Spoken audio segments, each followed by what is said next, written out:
The first time I tried to introduce myself to Marcus, I walked into the break room and he had just left.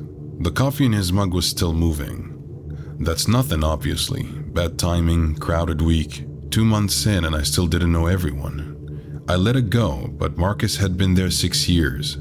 Diane told me that like it was the most ordinary fact in the world. 6 years, started before the remodel, back when there were only 12 of them. I stood there nodding and thinking, okay, but I've never actually seen his face.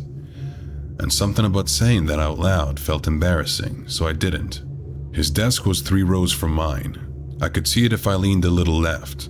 Boston Fern on the corner, one of those mugs with a chip in the handle that nobody throws away.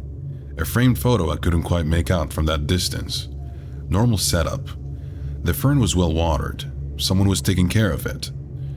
I started paying attention around week 10, not in a weird way. I just got curious. His name came up in meetings.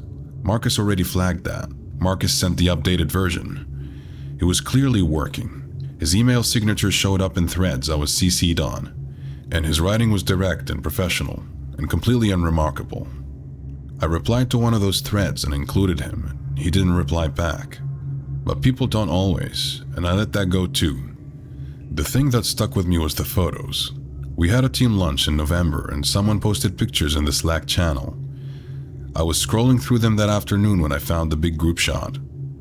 Everyone outside the restaurant and at the far left edge, half cut off. That was the back of someone's head and one shoulder. Dark gray jacket. Diane, who took the photo, had tagged it with everyone's names. His was in there. I zoomed in on that shoulder for a while, part of a jaw maybe. I couldn't say it wasn't him. So I decided to just go over and introduce myself. It was honestly embarrassing that I hadn't yet. I walked to his desk on a Tuesday around 2 in the afternoon, and his chair was pushed back at an angle like he'd just stood up. Monitor still on. Screensaver hadn't kicked in. Jacket on the back of the chair. Fresh coffee in the mug. I stood there for maybe 15 seconds, then my phone rang, and I walked back to my desk to take the call. And when I looked over again, he was, well, I assumed he'd come back while I was on the phone. The jacket looked different, or maybe the same. I hadn't looked closely enough. After that, I started keeping loose track, not logging anything, just paying attention. And what I kept finding was that there was always a reason I couldn't quite get to him. Nothing dramatic. He'd be in a meeting I wasn't in. I'd be the one pulled away. I'd look up and see someone at his desk and think it was him, and then realize it was Greg borrowing a charger. And Marcus was apparently somewhere else. Normal stuff, the kind of thing you don't write down because it doesn't seem like anything. About a month ago, I asked Tom directly, said I didn't think we'd officially met yet. Tom looked at me with this expression I keep coming back to. Not confused, not amused, just flat impatient. The way you look at someone who's about to figure something out on their own. Oh, you'll run into him. Then went back to what he was doing. I should have pushed. I didn't. The day it actually happened, I wasn't even trying. Coming out of the bathroom, looking at my phone, and he was just there in the hallway walking toward me. No way around it, no reason to want one. I looked up and we made eye contact.